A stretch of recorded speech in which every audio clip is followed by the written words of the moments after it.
got to say that I know that Vincent is like the barbecue pitmaster, so I absolutely trust his potato salad, 100%. Well, he had a secret sauce that he just kind of mentioned. I don't know if I'm allowed to say You're on not allowed air. to say it. Okay, Don't ruin okay. the surprise. We'll wait till with the truck, but it took me by surprise. I'm pretty excited for it. Maybe I'll sneak a forkful or two from each. All right, you can catch that today at noon. Right now, we're going to welcome our Detroit bureau chief. It is Friday, which means that it is time to check in with this week's edition of Truck Tech. And Alan, let's get right into it. We're talking about why doesn't the fuel come to you? This is kind of ambiguous. What does that mean? All right, so we write a ton about infrastructure for electric vehicles, right? I mean, we talk about it all the time on here. And today we need to take a little different look at something that's been out there for many, many years. This is a modern version of it. The company is called Booster. Actually, I found a story that one of our colleagues wrote a few years ago about a fundraise that they did. This week, they announced $125 million more in fundraising, brings them over $200 million. This is a company that essentially is taking digital approach to what used to be known or still known as fuel jobbing. That is, you go to a fuel place like a distribution site, you fill up, and then you go to either gas stations or to individuals with the fuel.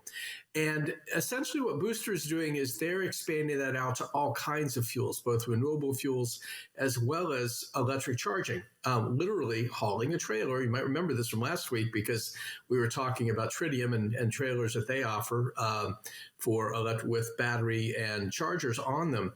The idea is to figure out through the telematics on the truck and also through IoT, what makes sense. How can you get the vehicles charged up, fueled up, whatever, at one location, cut down all those trips to the gas station, or, people basically using their fuel cards, maybe misusing them to fill up other vehicles, things like that. So Frank Mycroft, who is the CEO and over-engineered, I say that because he's got degrees from Princeton, Harvard, and Stanford. He even says he's a little over-engineered. Came up with this idea back in 2015, and they're well over $100 million company now. And so, Alan, when we're looking at these vehicles taking the fuel, are they electrified cars or vehicles, or are they going to be fuel-based vehicles delivering fuel? Right now, well, the delivery vehicles, which are all cab overs, about 200 trucks right now, are all fueled with alternative fuels. So therefore, they're qualifying for low carbon fuel credits and things like that. So they're sort of taking their own emissions profile out of the picture, that is Booster is. And then what they're doing is they are moving out to, locations. They've got about 400 customers nationwide, large fleets, including Amazon and others, and they're going to their sites and doing the fill-ups. This is sort of I guess you'd think of it as kind of a candy store of fuels, really, in terms of what's available to use. And, they know, because mixed fleets are kind of their sweet spot. The idea of jobbers is jobbers carry gasoline, right? You see them pull into your gas station or whatever, a big tanker, and they, fill the big tanks underground and that kind of thing. Maybe they do some deliveries to individual customers.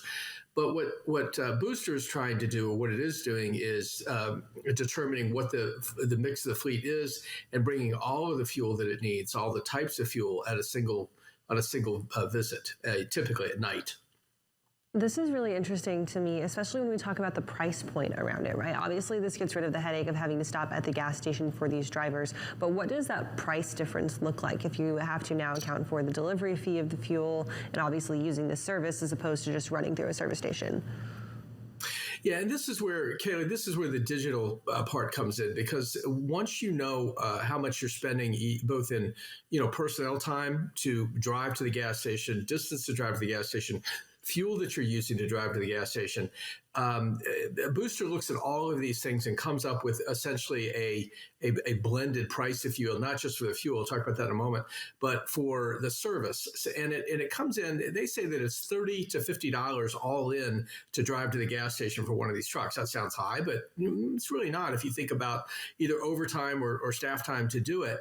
And so, if you take that out, and then they'll charge you a fraction, they say, of the $30 to $50 per vehicle, and you can either do that on a subscription basis or you can do it on a per vehicle basis. So there's all kinds of options. Essentially, what Mycroft says is, look, we've done this with everything else. Why would we not do it with fuel? Why do we need to install all of this infrastructure? I mean, his goal, quite honestly, is maybe not eliminate, but cut way down on the 150,000 gas stations that are out there and make them, unneeded. They're going down about 20% a year anyway, because of things like, Costco and Sam's Club and, places where you've got big box fueling going on. And Alan, of course, we're talking about this really being within the supply chain. This might be a long shot, but is there any application to America or consumers just driving around every single day?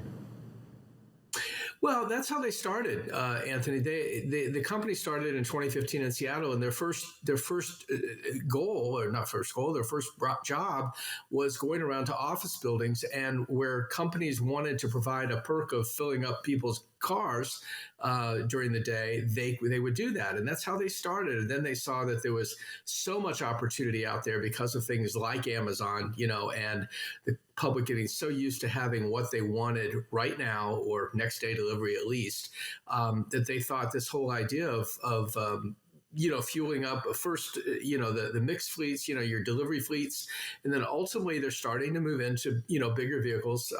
They have some heavy duty trucks that they do. Ultimately, probably 6 months from now, they will start doing electric, battery charging. They're piloting that right now, but Mycroft says, hey, look, there's no hurry because the trucks really aren't there yet anyway. And he's right about that. I mean, we announced them, but it takes a while to get them into the system. All right, Alan, so before we let you go today, we're moving into Memorial Day. Obviously, our conversations today are all about food. We're talking about this potato salad war. Let's talk about this little interesting closing tidbit you've got in Truck Tech today. The particulate emissions of a diesel truck versus a third-pound hamburger. Yes. I thought this was new. Then I looked and I found out that the Diesel Technology Forum, which of course they fight the good fight against all of the, the hype and the buzz around electrification. And they talk about how clean diesel really is. This was done by the University of Riverside actually back in 2012. So props to the Diesel Technology Forum for bringing it back around. But essentially the idea is that you can go 143 miles and emit the same amount of particulate matter in a modern diesel truck as you can from grilling that 1/3 pound burger on Memorial Day. Great time for it. And, we could talk about dill and mustard need to go in that potato salad, but we won't. Does that count, like the particulate emissions that you get from like is that going like cow to grill, or is that just like grilling the burger? I don't know what the measurements are. And I'm not going to look into, to be honest with you. But I think you've got to consider that everything we do has some impact on our environment. And I'm not over enthusiastic about these things, but I recognize that when we talk about things like this, it all contributes, right? To warming the planet, and but the burger, I mean, that's pretty important too, right? I mean, it is.